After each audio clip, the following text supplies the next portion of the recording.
Alright, so we've got a quick job here. We've got a leaking valve there. You can see all the oil around it, and also crankcase heater's failed on this one. So let's get to it.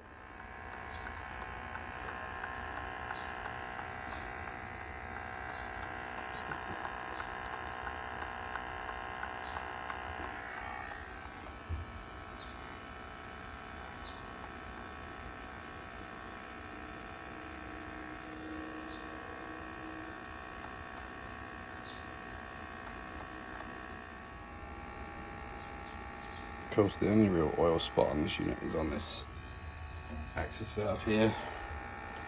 Just this constant suction access valve.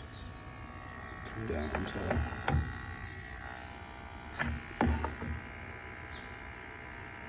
these ports here. There's no oil on these ones down here, but just checking while we got it out. And just checking around the fixed orifice pit. Alright, see, that is the old Schroeder valve there. I'm not sure if it's going to focus too well, but the end of it's actually snapped off. And that's probably why we're getting that leak through. So yeah, just swap it out with a new one here. Just use, so it's all still under pressure. Just using this Schroeder removal tool by Appion. They're good bits of kit actually. So we can just do this one here like this because we're still under a positive pressure. So this is not actually under a vacuum or anything at the moment. Well, it's not being opened up to atmosphere. We're still running with positive pressure on the suction, so we can get away with just swapping the valve out this way. Alright, so we've just completed that repair.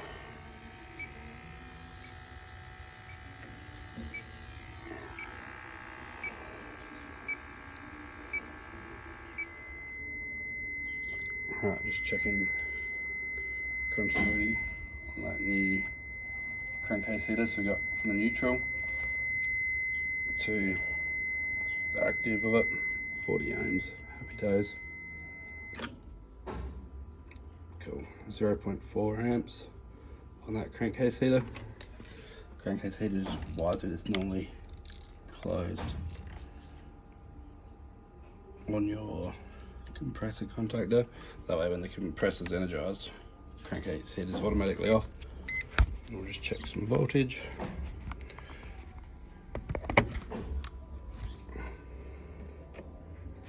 So 247. Cool. That's all good. Cool. So we've just got this crankcase heater connected up to the power. Just with a thermal imaging camera. You can see already quite warm.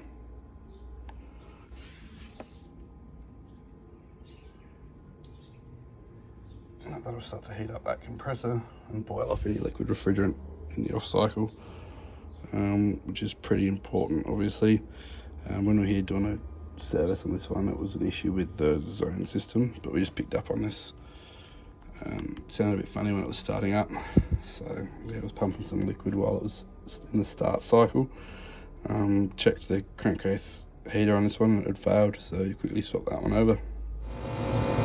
Alright, so this system is working on here, it's a bit low on charge. I'll put a bit of gas in it already, but 0.8 degrees is sort of where we're at now, the evaporation. 15.8 degrees superheat, that's superheat at the moment. When we first run, after about 15 minutes we run down at about -2 degrees, so it's 17.8 here at the moment. You're looking for around 5 degrees,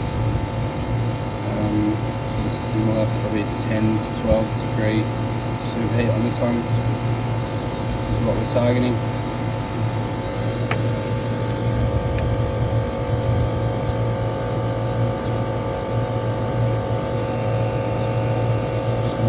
Slightly throttle some more 22 there. See how the system reacts.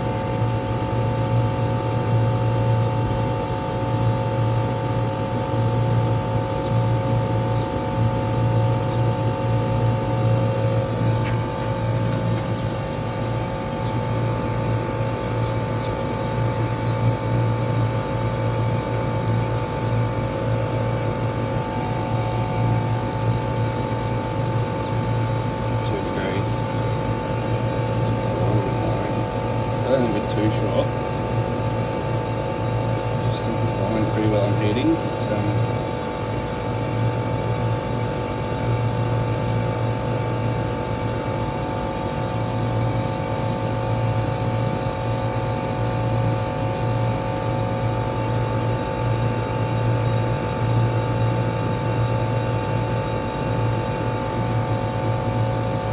Ideally, I'd like to be doing some cooling mode. It's still pretty cold here in SA, so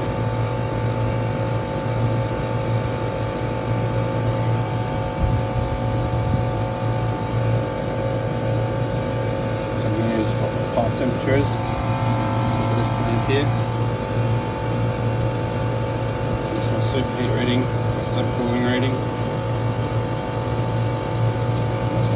Temperature R22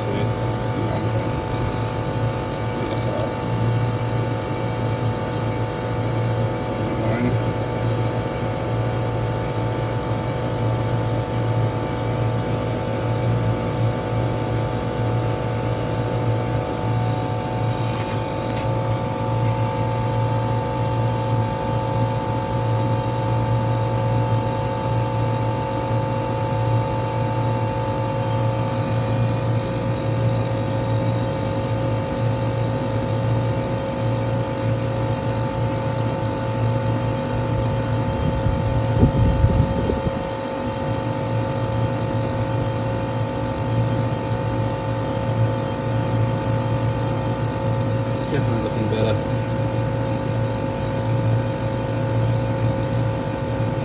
Apart from freezing, which is nice, especially when it's 18 degrees out.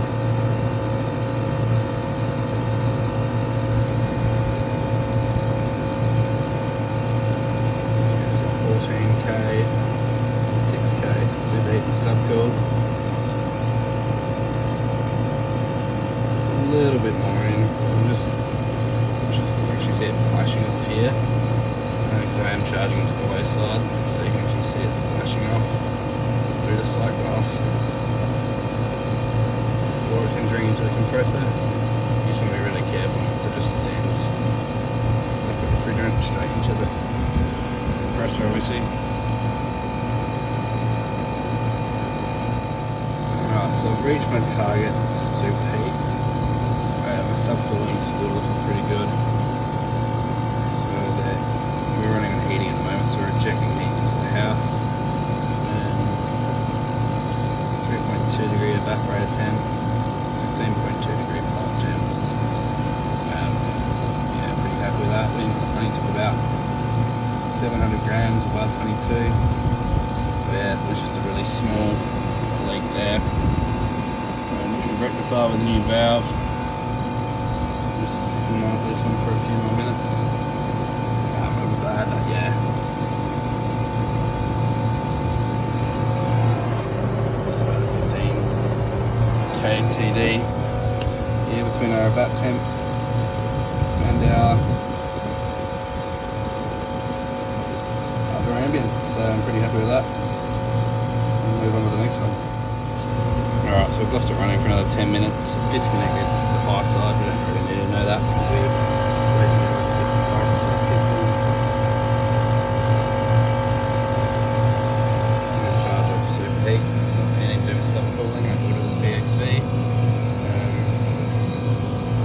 Yeah, 10.6K superheat, happy with that.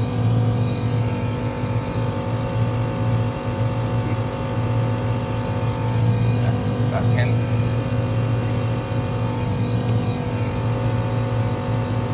Pipe temp. Yeah, looking good.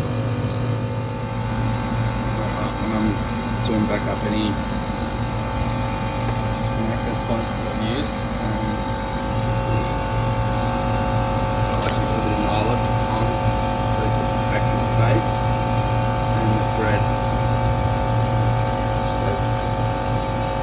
a little bit of lubrication to the connections, obviously, but also if that Schroeder valve does start to fail again, get a little bit of sealant in there to stop it from leaking by. It won't stop like a huge leak for a shredder, but anything helps for those small little leaks. As we know, the shredder's quite fragile, so happy days.